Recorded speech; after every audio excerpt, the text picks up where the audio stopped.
Welcome to Sam institute daily current affairs. August 9, 2024 నాటి current affairs మనం discuss చేద్దాం. So మరి ఆగస్టు 9, 2024 నాటి కరెంట్ అఫైర్స్ హెడ్లైన్స్ మనం చూద్దామండి. ఇందులో మనకి భారత పురుషుల హాకీ టీంకి జావలిన్ థ్రోయర్ నీరజ్ చోప్రాకి ఒలింపిక్ పతకాలు రావడం జరిగింది. ఒలింపిక్ మెడల్స్ వచ్చాయి. వాటికి సంబంధించిన విశేషాలు చూద్దామండి. బంగ్లాదేశ్ తాత్కాలిక ప్రభుత్వ సారథిగా మొహమ్మద్ యూనెస్ ప్రమాణ స్వీకారం చేయడం జరిగింది. గత కొన్ని నెలలుగా సంక్షోభంలో ఉండి ఆందోళనలో ఉండి రిజర్వేషన్ల ఆందోళన నుండి మరి అక్కడ ఇలాంటి క్రమంలోనే ఆ దేశ ప్రధానమంత్రి అయినటువంటి షేక్ హసీనా రాజీనామా చేయడం, ఇలాంటి నేపథ్యంలో మళ్ళీ ఇప్పుడు అక్కడ బంగ్లాదేశ్ తాత్కాలిక ప్రభుత్వ సారథిగా నోబెల్ శాంతి బహుమతి గ్రహీత అయినటువంటి మొహమ్మద్ యూనెస్ పదవి బాధ్యతలు చేపట్టడం జరిగింది. దానికి సంబంధించిన విశేషాలు చూద్దామండి. ఆంధ్రప్రదేశ్ రాష్ట్ర ప్రభుత్వం త్వరలోనే జన్మభూమి 2 అనే ఒక కార్యక్రమాన్ని ప్రారంభించబోతున్నట్లు ఆంధ్రప్రదేశ్ రాష్ట్ర ముఖ్యమంత్రి అయినటువంటి చంద్రబాబు నాయుడు గారు ప్రకటించడం జరిగిందనమాట. ఇక నెక్స్ట్ వచ్చేసి మనకి సైనికుల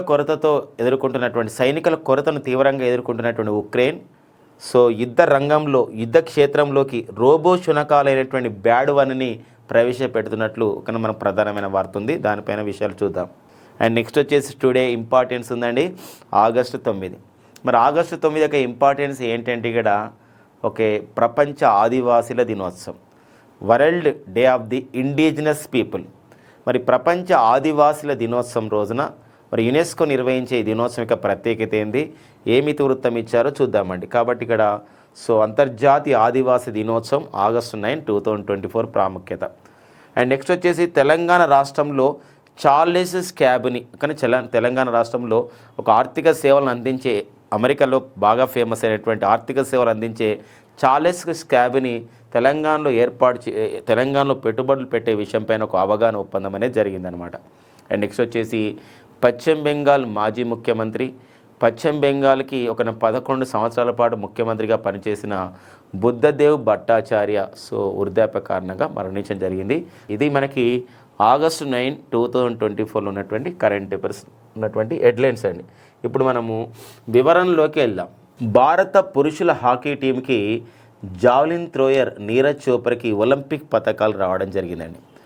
మరి దీంతో మనకి పతకాల సంఖ్య ఈ 33 ఒలింపిక్ క్రీడల్లో మన భారత్కు వచ్చినటువంటి పతకాల సంఖ్య ఎంతకు చేరింది? 33 ఒలింపిక్ క్రీడలు ఎక్కడ జరుగుతున్నాయి మై డియర్ ఫ్రెండ్స్? ఇవి 33 ఒలింపిక్ క్రీడలు ఎక్కడ జరుగుతున్నాయండి? ఒలింపిక్స్ ఎక్కడ జరుగుతున్నాయంటే మనకి ఫ్రాన్స్ రాజధాని ప్యారిస్లో నిర్వహిస్తున్న క్రమం అనమాట. ఫ్రాన్స్ రాజధాని ప్యారిస్లో నిర్వహిస్తున్నారు. ఇలాంటి క్రమంలో మనకి భారత పురుషుల హాకీ టీంకి అండ్ జావలిన్ థ్రోయర్ నీరజ్ చోప్రాకి ఒలింపిక్ పతకాలు అనేది రావడం జరిగింది. మరి భారత పురుషుల హాకీ టీం స్పెయిన్ పైన 2-1 అంటే 2 గోల్స్ మనం చేయడం జరిగింది. అండ్ ఒక గోల్ వచ్చేసి స్పెయిన్ వాళ్ళు చేశారు. ఈ క్రమంగా స్పెయిన్ ఓడిపోవడంతో కాంస్య పతకం మనం సాధించడం జరిగిందనమాట. ఇది కాంస్య పతకం సాధించినటువంటి క్రమం. దీంతో మన భారత పురుషుల హాకీ టీం మొత్తం కూడా ఈ ఒలింపిక్ చరిత్రలోనే మొత్తం 13వ పథకం అండి ఒలింపిక్ క్రీడల చరిత్రలో. దానిపైన కూడా డిస్కస్ చేద్దామండి. ఒలింపిక్ క్రీడల చరిత్రలో మొత్తం ఒలింపిక్స్ అంటే 1866లో ప్రారంభమైనటువంటి మోడర్న్ ఒలింపిక్స్లో ఈ ఒలింపిక్స్ క్రీడల చరిత్రలోనే భారత పురుషుల హాకీ టీం సాధించినటువంటి ఎన్నో పథకం ఇది? 13వ పథకం.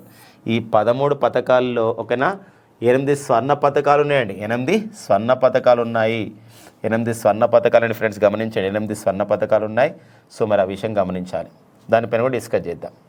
అండ్ నెక్స్ట్ వచ్చేసి ఇంకోటి, భారత జావలిన్ థ్రోయర్ అయినటువంటి నీరజ్ చోప్రా ఫైనల్లో 89.45 మీటర్లు విసిరేసి, బల్లెం అంటే ఇక్కడ ఏంటండి జావలిన్ అనమాట, బల్లెం విసిరేసి 2వ స్థానంలో నిలిచి రజత పథకం అంటే సిల్వర్ మెడల్ సాధించడం జరిగిందనమాట. వీరి ప్రత్యేకత ఏంటంటే ఇక్కడ 2 సార్లు అంటే రెండేసి వ్యక్తిగత పథకాలు సాధించినటువంటి భారత క్రీడాకారుల జాబితాలో ఒలింపిక్ క్రీడల చరిత్రలో నిలిచారు ఎవరండి? నీరజ్ చోప్రా అనమాట. ఈ పాయింట్ కూడా గుర్తుపెట్టుకోవాల్సిన అవసరం ఉందండి. మరి భారత జావలిన్ థ్రోయర్ నీరజ్ చోప్రా ఫైనల్లో 89.45 మీటర్లు బల్లెం అంటే ఇక్కడ జావలిన్ విసిరేసి 2వ స్థానంలో నిలిచి రజత పథకం సిల్వర్ మెడల్ సాధించడం జరిగింది.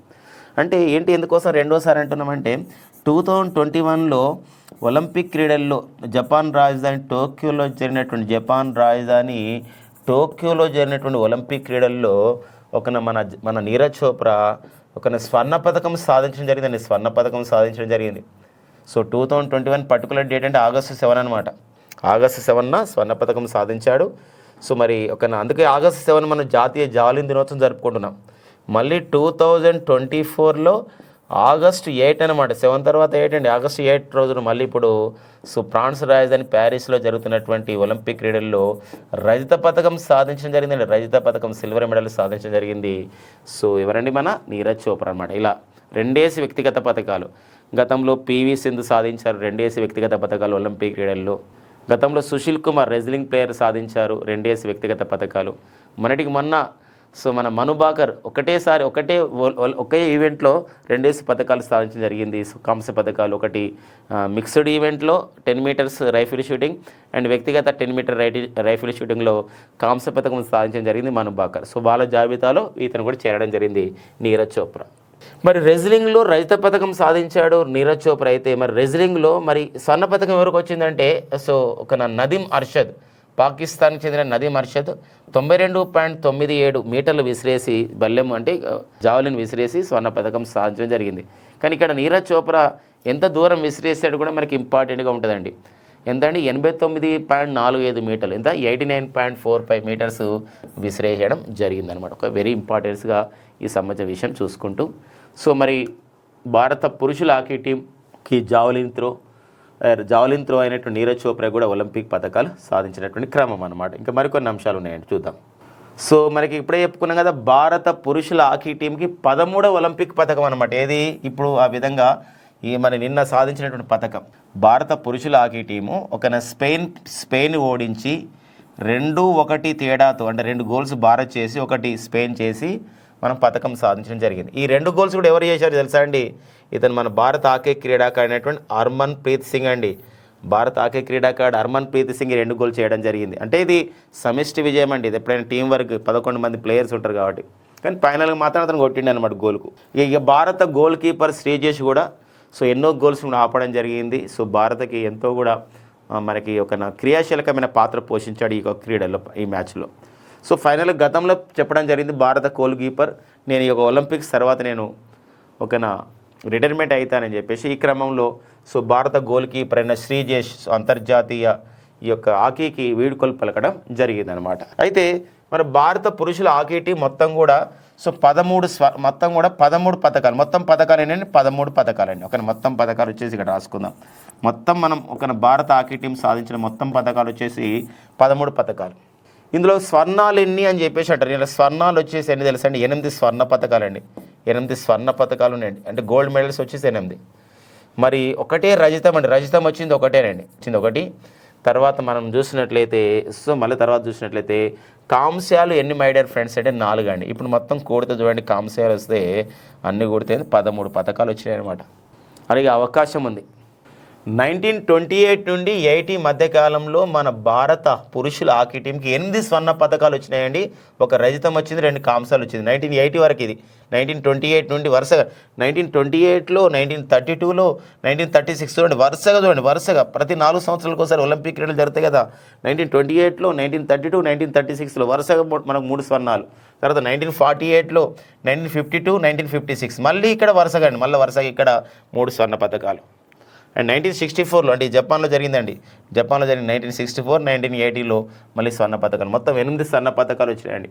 అండ్ రజత పథకం సిల్వర్ మెడల్ వచ్చింది మన భారత పురుషుల హాకీ టీంకి 1960లో. ఈ 1968, 1972, 2020, 2024లో కాంస్య పథకాలు రావడం అయితే జరిగిందనమాట.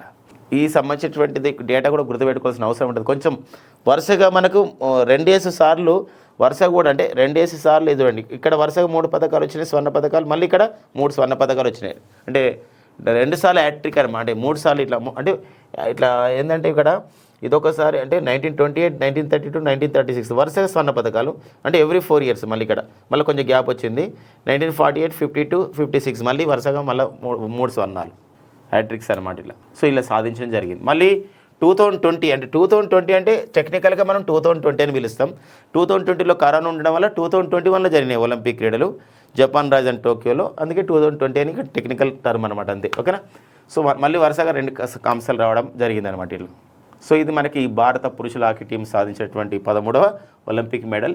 మొత్తం ఒలింపిక్ మెడల్స్ అయిన తర్వాత మనకి ఎన్ని మెడల్స్ వచ్చినాయి, మనకి మన భారత్కి మొత్తం ఒలింపిక్ క్రీడల చరిత్రలో ఎన్ని మెడల్స్ వచ్చినాయి, మన పథకాల పట్టికలు ఎన్నో స్థానమని చివరిగా తెలుస్తుంది. అంటే ఆగస్టు 11, 2024 చివరి వరకు జరుగుతాయి కాబట్టి అప్పటి వరకు మనం ఎన్ని పథకాలు సాధించడమో తెలుస్తుంది. ఇప్పటివరకు అయితే షూటింగ్లో మనకి 3 వచ్చినాయండి. షూటింగ్లో 3 పథకాలు, మనుబాకర్కి 2 అండ్ మనుబాకర్కు వ్యక్తిగతంగా 1 అండ్ మనుబాకర్ అండ్ సరబ్జోత్ సింగ్ వారు మిక్స్డ్ ఈవెంట్లో 1, తర్వాత స్వప్నిల్ కుషల్కి మళ్ళీ షూటింగ్లో 1, మొత్తం 3 కాంస్యాలు. తర్వాత ఇప్పుడు 1 రజతం నీరజ్ చోప్రాకి అండ్ 1 కాంస్యం ఎందులో అండి ఇందులో అనమాట. అంటే 4 మన ఆ పురుషుల హాకీ టీంకి మొత్తం 4 కాంస్యాలు అండ్ 1 రజతంతో ప్రజెంట్ మనం ఉన్నాం అన్నమాట మన ఈ 33వ ఒలింపిక్ క్రీడలు. ఓకేనా.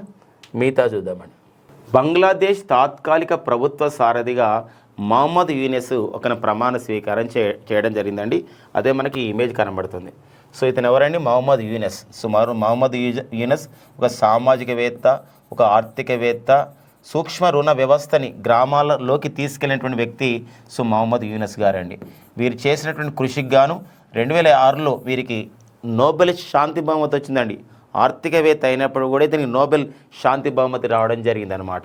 సో మరి మహమ్మద్ యూనిస్ మరి ప్రవాస జీవితం గడుపుతున్నాడు. యాక్చువల్గా ఫ్రాన్స్ దేశంలో ఉన్నాడు. కొన్ని రోజుల పాటు ఇతని షేక్ హసీనా ప్రభుత్వం నిర్బంధంలో కూడా ఉంచడం జరిగింది మహమ్మద్ యూనిస్ అనమాట. సో ఈ బంగ్లాదేశ్లో ఇప్పుడున్నటువంటి సంక్షోభానికి గల కారణం ఏంటంటే ప్రత్యేకంగా చెప్పాలంటే రిజర్వేషన్స్ అనమాట. ఈ రిజర్వేషన్ల పోరాటం అని చెప్పొచ్చు. రిజర్వేషన్ల పోరాటం ద్వారా తన పదవిని కూడా కోల్పోవడం, అంటే సంబంధించినటువంటి సంక్షోభం వచ్చి షేక్ హసీనా తన పదవిని కూడా కోల్పోయిన సందర్భం అన్నమాట. ఇలాంటి ప్రయత్నంలో మరి ఈ రిజర్వేషన్ల పోరాటంలో యువత పాల్గొనడం జరిగింది.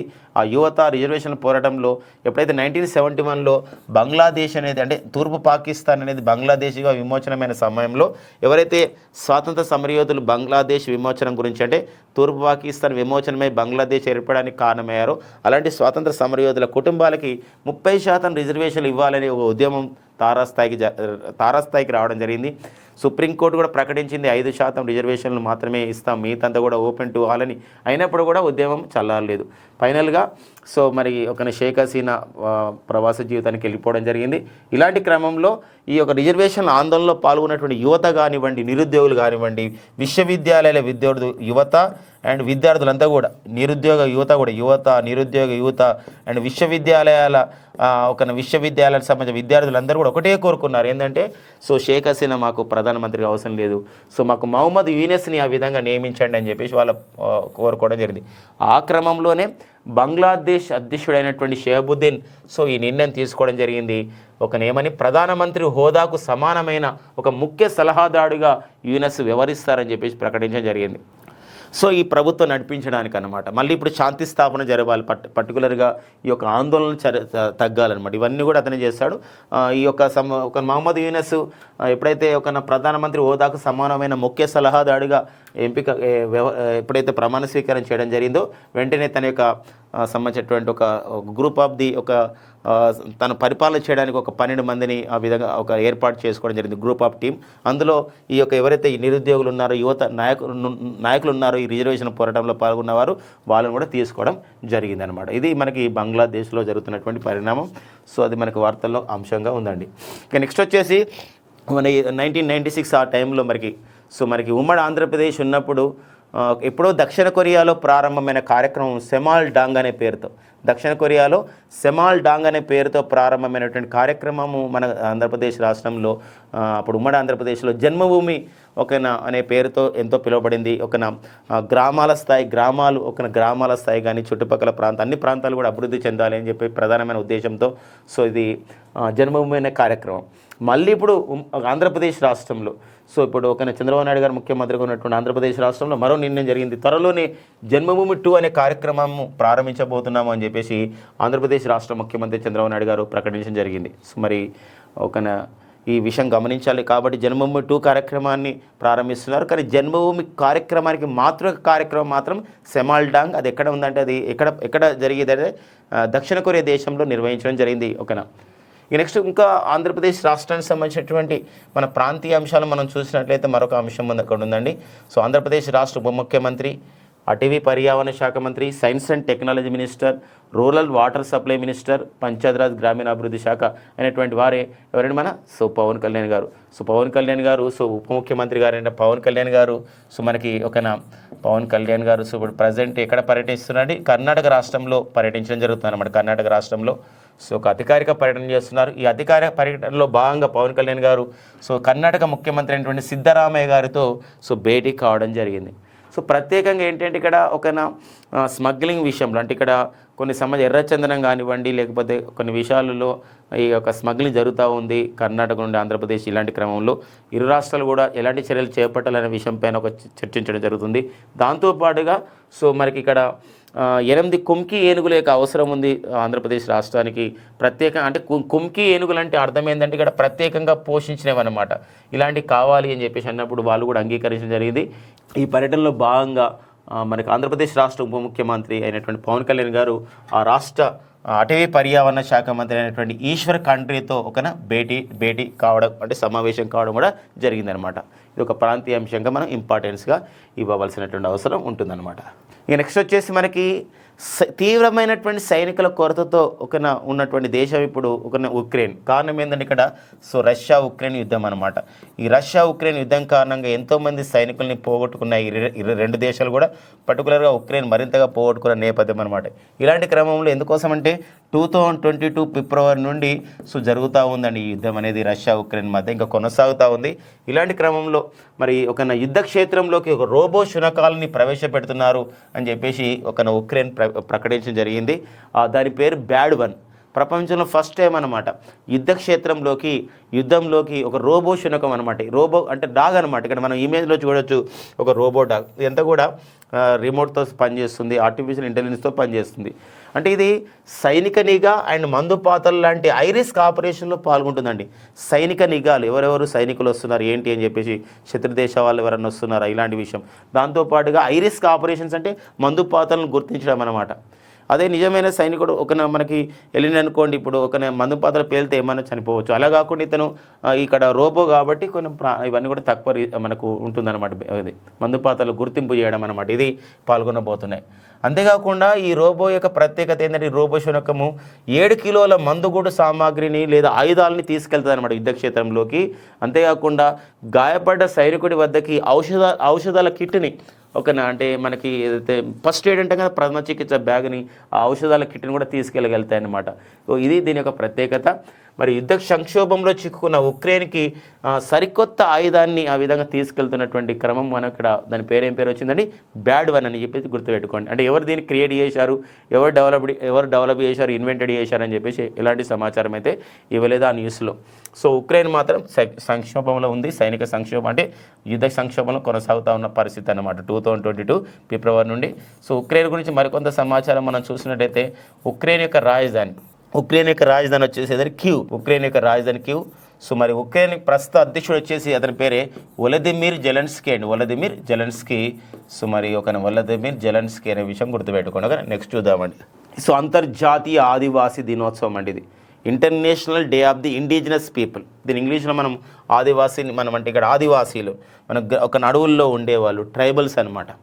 మరి ఇలాంటి ఆదివాసీలు ప్రపంచమంతా మోడర్నైజేషన్ అవుతుంది, కానీ ఇంకా కూడా ప్రపంచంలో సుమారు 200 జాతుల వాళ్ళు ఇంకా కూడా ఈ యొక్క ఆధునీకరణకి ఆ విధంగా వాళ్ళు వెళ్లకుండా ఇంకా కూడా అడవులలోనే బతుకుతున్నారని చెప్పేసి ఇక్కడ ఒక సమాచార వార్త కూడా మనకి ఇవ్వడం జరిగిందనమాట. ఈ అంతర్జాతీయ ఆదివాసీ దినోత్సవాన్ని ప్రతి సంవత్సరం కూడా ఆగస్టు 9 నిర్వహిస్తారు. మరి ఏ సంస్థ నిర్వహిస్తుంది ఈ అంతర్జాతీయ ఆదివాసీ దినోత్సవాన్ని, లేకపోతే international day of the indigenous people, ఇది ఎవరు నిర్వహిస్తారంటే ఇది UNESCO, United Nations Educational Scientific Cultural Organization వారు నిర్వహిస్తారు. దీనికి ఇతివృత్తం ఏంది, వాట్ ఈస్ ద థీమ్ అంటే ఇక్కడ చూడండి, indigenous youth as agents of change for self determination, indigenous youth అంటే ఇక్కడ ఆదివాసులు ఎవరైతే ఉన్నారో ఒక సొంతంగా ఎదగాలనుకుంటున్నారో అలాంటి యూత్ అనేవాళ్ళు agents of the change for self determination ఒక పట్టుదల, ఒక సంబంధించినటువంటి ఒక పట్టుదలతో మనం ఏదైనా మార్పును కోరుకోవచ్చు అని చెప్పేసి ఇక్కడ ఇండిజినస్ పీపుల్ తన మార్పును కోరుకోవాల్సిన అవసరం ఉందని చెప్పేసి ఒక ఇతివృత్తంగా ఇవ్వడం జరిగింది అనమాట. ఇక ప్రపంచంలో 90 దేశాల్లో ఆదివాసులు నివసిస్తున్నారండి. ప్రపంచంలో 90 కంట్రీస్లో ఈ ఆదివాసులు ట్రైబల్స్ ఉన్నారు.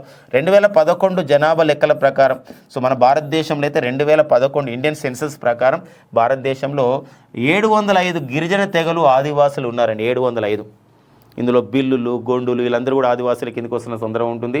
మరి ప్రపంచంలోనే 200 ఆదివాసీ తెగలు ఇప్పటి కూడా అడవుల్లో నివసిస్తున్నారని చెప్పేసి ఒక సంబంధించినటువంటి యునెస్కో తన సంబంధించిన అధికారిక వెబ్సైట్లో చెప్పడం జరిగింది. అధికారిక వెబ్సైట్లో అంతేకాకుండా అటవీ హక్కుల చట్టం కానివ్వండి, పీసా చట్టం కానివ్వండి, ఏదండి అటవీ హక్కుల చట్టం అండ్ పీసా చట్టం ఏం చెప్తుందంటే ఆదివాసుల యొక్క రక్షణ, గిరిజనుల యొక్క హక్కుల రక్షణ గురించి తెలియజేస్తూ ఉంది. మరి అటవీ హక్కుల చట్టం అనేది 2006లో రావడం జరిగింది అండ్ పీసా చట్టం అనేది 1996లో రావడం జరిగింది. ఈ 2 చట్టాలు కూడా అలా తెలియజేస్తున్నాయి. అలా అడగవచ్చు ఆదివాసుల హక్కుల గురించి, గిరిజన హక్కుల గురించి తెలియజేస్తున్నటువంటి మన భారతదేశంలో ఉన్నటువంటి చట్టాలు ఏవి అని చెప్పేసి అంటే అటవీ హక్కుల చట్టం 2006 అండ్ పీసా హక్కుల చట్టం 1996. మనకు డౌట్ రావచ్చు, అరే అటవీ హక్కుల చట్టం అంటే 1952 అని. కాదండి, 1952లో వచ్చింది నేషనల్ ఫారెస్ట్ ఒక జాతీయ అటవీ విధానం, నేషనల్ ఫారెస్ట్ పాలసీ. అంటే మొత్తం భూభాగంలో 33% ఒక అడవులు ఉండాలని చెప్పేది నేషనల్ ఫారెస్ట్ పాలసీ వచ్చిందండి. జాతీయ అటవీ విధానం అనేది రావడం జరిగింది మై డియర్ ఫ్రెండ్స్ 1952లో. మరొక విషయం ఈ సందర్భంగా గమనించాలి, ఈరోజు అండమాన్ నికోబార్ దీవులు కూడా అంటే పర్యాటకం అనే పేరుతో అడవులను ఆ విధంగా ఏం చేస్తున్నారు, నిర్మూలన చేస్తున్న పరిస్థితి ఉంటుంది. లేకపోతే పారిశ్రామికీకరణ అనే పేరుతో, ఇండస్ట్రియలైజేషన్ అనే పేరుతో అడవులు నిర్మిస్తున్న పరిస్థితి ఉంది. అంటే కొత్త సంస్థలు ఏర్పాటు చేసే విషయంలో అడవులు నిర్మిస్తున్నటువంటి విషయం ఉంది. ఇలాంటి టైంలోనే మనకి ఏమవుతుందంటే ఇక్కడ కొన్ని జాతులు ఆ విధంగా ఇబ్బంది పడుతున్నాయి, కొన్ని గిరిజన జాతులు, కొన్ని ఆదివాసులు అని చెప్పడం జరిగింది. పర్టికులర్గా మనం చూసినట్లయితే మన దేశంలోనే, మన అండమాన్ నికోబార్ దీవుల్లోనే ఇప్పుడు జారావాస్ అండ్ సెంటనెల్స్ తెగలు కూడా అలా ఇబ్బంది పడుతున్న పరిస్థితి ఉందని చెప్పేసి కూడా ఒక సంబంధించినటువంటి నివేదికని కూడా జరుగుతూ ఉందన్నమాట. యునెస్కోలో అలాంటి సమాచారం కూడా ఇవ్వడం జరిగింది. అంతేకాకుండా మన భారతదేశంలో ఈశాన్య రాష్ట్రాల్లో ఉన్నటువంటి ట్రైబల్స్ గురించి వారి సంక్షేమం గురించి కూడా మనకి ఏంటంటే ఒక స్వయం ప్రతిపత్తి కౌన్సిల్, ఒక అటానమస్ కౌన్సిల్స్ ఏర్పాటు చేయడం జరిగింది. స్థానిక ఆదివాసీ పరిపాలనకి ఒక ప్రత్యేకమైన ఏర్పాటు కూడా ఉన్నాయన్నమాట ఈశాన్య రాష్ట్రాల్లో. మనకి ఈశాన్య రాష్ట్రాల్లో ఉన్నాయి. 6వ షెడ్యూల్ కూడా దానిపైన మనకు ఉంటుంది. అందుకోసం కదా ఇటీవల కాలంలో లడ్డాఖ్ ప్రాంతంలో ఉన్నటువంటి ఎవరైతే గిరిజనులు ఉన్నారో, ఆదివాసులు ఉన్నారో వారిని కూడా స్వయం ప్రతిపత్తి కౌన్సిల్ ఏర్పాటు చేయాలి, స్థానిక ఆదివాసీ పరిపాలనకు ప్రత్యేక మండలి కావాలని చెప్పేసి 21 రోజుల పాటు సోనం వాంగ్చుక్ నిరాహార దీక్ష కూడా చేసినటువంటి సందర్భం ఈ రామన్ మెగాసెస్ అవార్డు గ్రహీత మన భారతీయుడు అనమాట. ఓకేనండి ఇక్కడ అలాంటి క్రమం మనకు కాబట్టి ఈశాన్య భారతంలో స్వయం ప్రతిపత్తి కౌన్సిల్ ఉన్న ద్వారా స్థానిక ఆదివాసీ పరిపాలనకి ప్రత్యేక ఏర్పాట్లు అనేది ఉంది. ఇవన్నీ కూడా కొన్ని అంశాలు మనకి ప్రస్తావించడం జరిగింది. అట్ ద సేమ్ టైం మన భారతదేశంలో మనం పీవీటీజీ అంటే 75 పీవీటీజీ గ్రూప్స్గా డివైడ్ చేసుకోవడం జరిగిందండి. అంటే పీవీటీజీ అంటే అర్థం ఏంటంటే ఇక్కడ పర్టికులర్లీ వల్నరబుల్ ట్రైబల్ గ్రూప్స్ అని చెప్పేసి అంటాం. అంటే ప్రత్యేకమైనటువంటి అంటే దుర్బలమైనటువంటి జీవితం గడుపుతున్నటువంటి వాళ్ళు, అంటే అభివృద్ధికి నోచుకొని వాళ్ళు, అలాంటి దుర్బలంగా ఉండండి.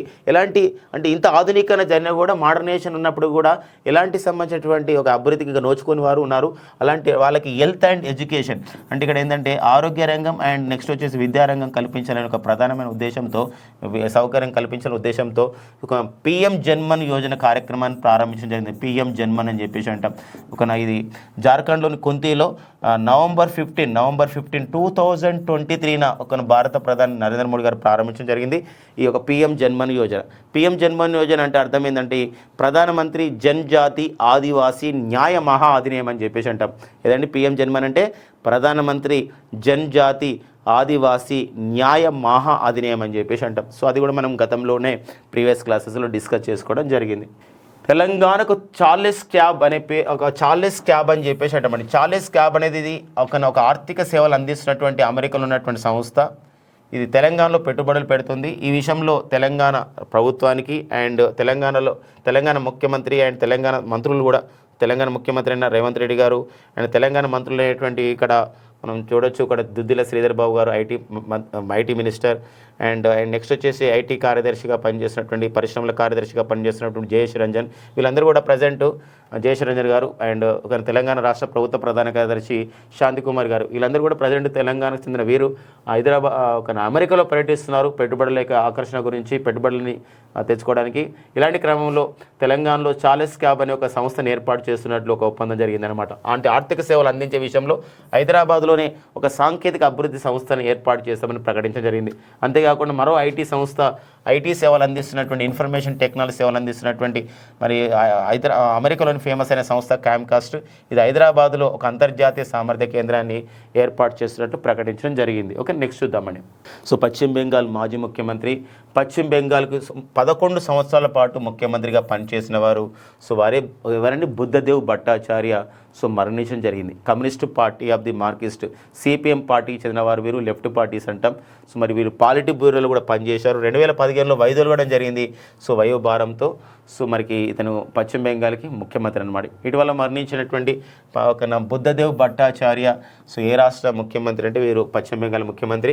సో పశ్చిమ బెంగాల్కి సుమారుగా 34 సంవత్సరాల పాటు కూడా సో ఇక్కడ లెఫ్ట్ పార్టీస్ అధికారంలో ఉండడం జరిగిందనమాట.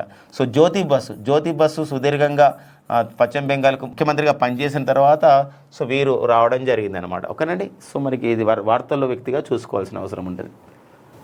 Impacts of the Jal Jeevan mission అండి, ఇది మనకి పిఐబి అంటే ప్రెస్ ఇన్ఫర్మేషన్ బ్యూరోలో వచ్చినటువంటి సమాచారం.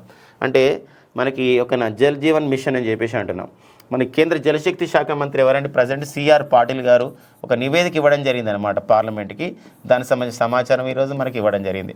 సో ఒక జల్ జీవన్ మిషన్ హర్ జల్ అనే ప్రోగ్రామ్ అండి 2019 సంవత్సరం ఆగస్టు 15 అధికారికంగా ప్రారంభించడం జరిగింది.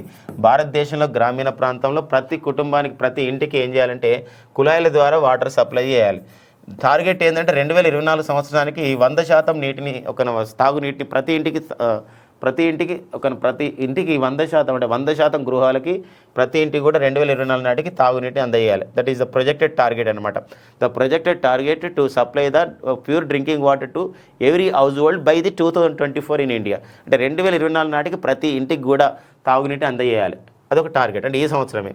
దీని ప్రకారం చూసినట్లయితే మన దేశంలో మొత్తం రూరల్ హౌస్ హోల్డ్స్ అంటే గ్రామీణ ప్రాంత కుటుంబాలంటే మొత్తం కూడా 19,32,00,000 అండి. అంటే 19.32 కోట్ల గ్రామీణ గృహాలు ఉన్నాయి. ఇందులో మనం చూసినట్లయితే 15.4 కోట్ల rural house holds reported have tap water supply. అంటే గ్రామీణ ప్రాంతాల్లో 15,04,00,000 మందికి కూడా వాటర్ అందజేయబడేయండి ఇప్పుడు ఏది ట్యాప్ ద్వారా. అంటే మొత్తం కూడా 77.87% గృహాలకి ట్యాపుల ద్వారా, కుళాయిల ద్వారా వాటర్ అందిస్తున్నారు. లక్ష్యం వచ్చేసి 2024 డిసెంబర్ వరకు సాధించాలి. ఇంకా దగ్గరలోనే ఉన్నామని చెప్పడం జరిగిందనమాట. ఇది సో జల్ జీవన్ మిషన్ సంబంధించిన విషయం అండి ఇది. సో మనకి హర్ ఘర్ జల్ ద్వారా అంటే ఈ జల్ జీవన్ మిషన్కు కొన్ని ప్రాంతాలు హర్ ఘర్ జల్ కూడా అంటాం. ఈ హర్ ఘర్ జల్ ద్వారా అంటే హర్ ఘర్ జల్ అంటే ప్రతి ఇంటికి వాటర్ అందించే క్రమంలో గోవా రాష్ట్రం కానివ్వండి, గుజరాత్ అండ్ హర్యానా, తర్వాత నెక్స్ట్ వచ్చేసి మనకి తెలంగాణ రాష్ట్రాలు కూడా 100% ఇట్లా తాగునీటిని అందిస్తున్నట్లు కూడా ఈ రిపోర్ట్లో ప్రకటించడం జరిగిందనమాట. ఓకేనండి, నెక్స్ట్ చూద్దాం.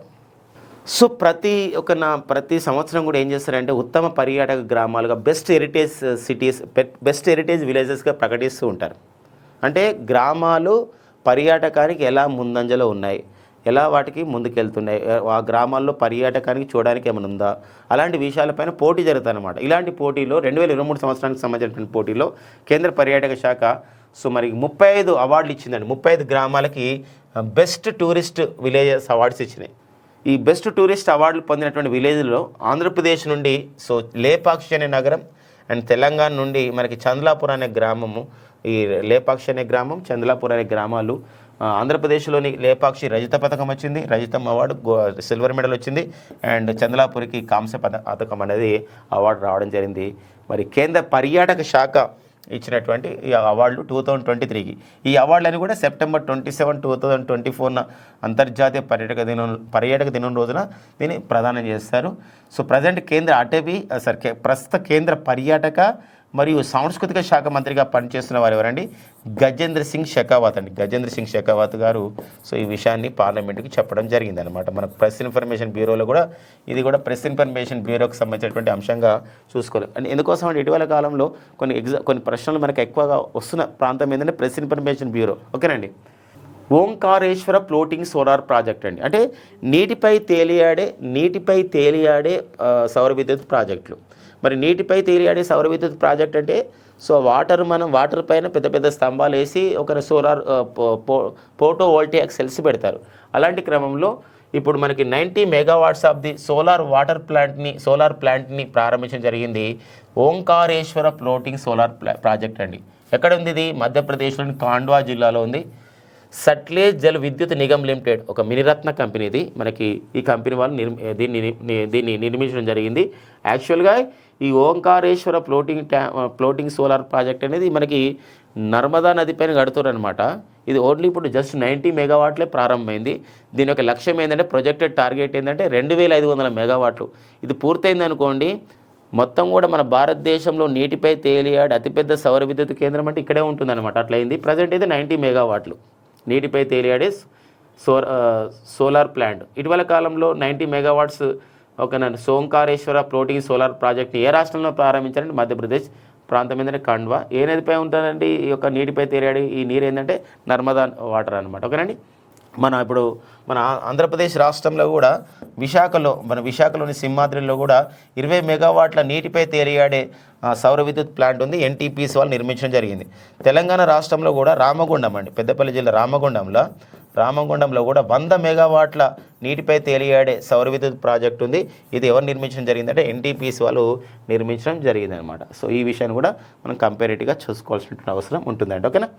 ఇక నెక్స్ట్ వచ్చేసి యూపీఐ పేమెంట్స్, ఒక కరెంట్ ఎకనామీ అండి. యూపీఐ మన భారతదేశంలో 2016 సంవత్సరంలో నవంబర్ 8న మనకి ఒక పెద్ద నోట్లను రద్దు చేశారు. ఈ పెద్ద నోట్లను రద్దు చేసిన తర్వాత మన దేశంలో national payments corporation of India వాళ్ళు నగదు రహిత లావాదేవీలని అందించే ఉద్దేశంతో యూపీఐ ద్వారా ఒక నగదు రహిత లావాదేవీలు అందిస్తున్నారు. యూపీఐ అంటే అర్థం ఏంటంటే ఇక్కడ యూనిఫైడ్ పేమెంట్ ఇంటర్ఫేస్ అని అంటామండి. యూనిఫైడ్ పేమెంట్ ఇంటర్ఫేస్ అని చెప్పేసి అంటాం. యూనిఫైడ్ పేమెంట్ ఇంటర్ఫేస్ అని చెప్పేసి అంటాం. మరి యూనిఫైడ్ పేమెంట్ ఇంటర్ఫేస్ ద్వారా ఏం చేస్తారంటే ఒకప్పుడు ₹1,00,000 మాత్రమే వేరే అకౌంట్లోకి పంపించేది. ఇప్పుడు యూపీఐ పేమెంట్ లిమిట్ని ఏం చేశారంటే ₹5,00,000 పెంచుతున్నట్లు ఆర్బీఐ ప్రకటించడం జరిగింది.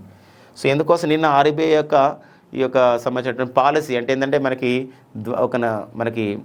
ప్రతి 2 నెలలకు ఒక్కోసారి ఏం చేస్తుంటే ఆర్బీఐ రెపో రేట్లు, రివర్స్ రెపో రేట్లు, లేకపోతే బ్యాంక్ రేట్లు ఇవన్నీ కూడా ప్రకటిస్తూ ఉంటుంది అనమాట. అలాంటి క్రమంలో సో మరి నిన్న ఆర్బీఐ ఈ విషయం ప్రకటించడం జరిగింది. ₹1,00,000 నుంచి ₹5,00,000 పెంచారనమాట యూపీఐ పేమెంట్ లిమిట్ని. అంటే మనం గూగుల్ పే ద్వారా కానివ్వండి, ఫోన్పే ద్వారా కానివ్వండి ఇప్పుడు గరిష్టంగా ₹5,00,000 చేసుకోవచ్చు. ఇంకొక ప్రతిపాదించారు, ఇంకా అమల్లో రాలేదు, డెలిగేటెడ్ పేమెంట్స్. డెలిగేట్స్ అనమాట. డెలిగేటెడ్ పేమెంట్స్ అంటే అర్థం ఏంటంటే ఒక వ్యక్తి యొక్క అకౌంట్లోకి కొంత డబ్బులు మనం వెళ్ళి తీసుకోవచ్చు అనమాట. మనకు ఒక పరిమితి ఉంటుంది. దాన్ని డెలిగేటెడ్ పేమెంట్స్ అని చెప్పేసి అంటాం.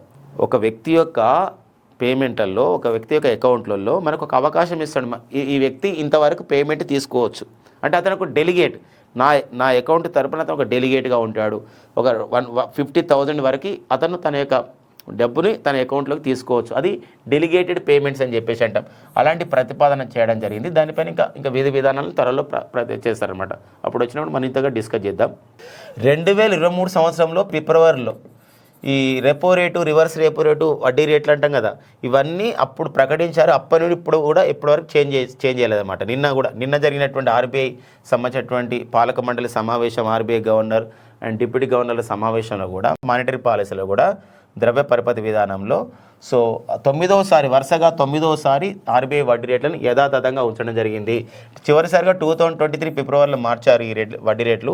అప్పుడు నుండి అట్లనే కొనసాగుతుందని ప్రకటించడం జరిగింది అనమాట ఆర్బీఐ గవర్నర్ శక్తికాంత్ దాస్ గారు. ఫారెక్స్ నిల్వలు మాత్రం అంటే విదేశీ మారక ద్రవ్య నిల్వలు $675 బిలియన్ చేరాయనే విషయాన్ని కూడా ప్రకటించడం జరిగింది. ఇది అత్యధికంగా చెప్పుకోవచ్చు అనమాట. అది కూడా మనకు అడుగుతాడు.